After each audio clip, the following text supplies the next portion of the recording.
The war had lasted 70 years. On the rim of the Daran Expanse, two great powers had collided, the Human Union and the Zalathi Dominion. Species too different to ever understand one another, one built on emotion and defiance, the other bred from logic, silence, and order. And now, the end was in sight, not with peace, with exhaustion. Lieutenant Arya Voss' Earth fleet crash-landed during a scouting run above the fractured moon of Harkle 3. Her ship spiraled through a lightning storm, hull aflame, engines screaming, before smashing into the violet jungle canopy below. She crawled from the wreckage, bloodied, burned, breathing, but not alone. 50 meters away, another ship lay broken, sleek, silver, marked with Zalathi glyphs. Its hatch hissed open, steam, movement, and then he stepped out, tall, skin like molten obsidian, 4 eyes blinking in tandem, one arm twisted at the shoulder, dripping dark fluid. Arya raised her weapon. He didn't. Instead, the alien dropped to one knee and collapsed. She should have left him there. That's what protocol demanded. That's what war had taught her. But the jungle of Harkle 3 was alive and hungry. Already the roots were shifting around the crash sites. The air smelled of decay. This moon was not passive.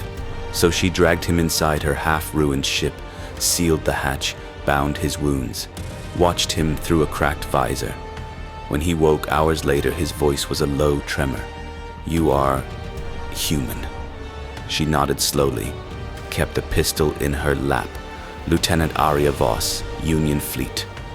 Commander Solon, Zalathi. Silence. Then she spoke. "You gonna try to kill me when you can stand? Not unless you try first." For the first time in weeks, she almost smiled.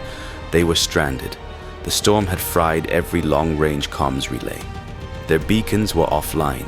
Rescue, if it came at all, was weeks away. So they waited. He couldn't eat her food. She couldn't metabolize his. They scavenged native fruits and boiled water. At night, they kept watch in shifts, rifles propped against walls they'd patched together. By the 5th day, she taught him a joke. He didn't laugh, but the pulse in his throat shimmered. Apparently that was the Zalathi version. By the 7th day, she asked, "What do you see when you look at humans?" He answered without hesitation, "Violence, but also, mourning." She blinked. "Why mourning?" "Because every time I see your face, it looks like someone lost something they'll never get back." Her voice cracked. "We did." He nodded. "So did we." On the 10th night, the jungle attacked. Vines broke through the hull. A creature with too many legs and no face surged through the breach. They fought back to back, her rifle, his twin blade. Blood and sap on the floors, smoke in their lungs. When it was over, she was bleeding, a deep gash across her ribs. He lifted her, gently, with strength she hadn't known he still had. He'd laid her down, treated the wound with a salve from his own med kit. "You saved me," she whispered. "Balance," he said. "You saved me first." She reached for his hand. He didn't pull away. Rain fell for 3 days, cooling the air, softening the ground. Inside the ship, she watched him meditate, the way his breath changed when he slowed his mind. He watched her hum to an old Terran song. They never spoke of the war. It no longer felt relevant. One night, he stood beside her at the broken viewport. "We were never meant to meet," he said, "but we did. In another life, would we have spoken first instead of shooting?" She smiled.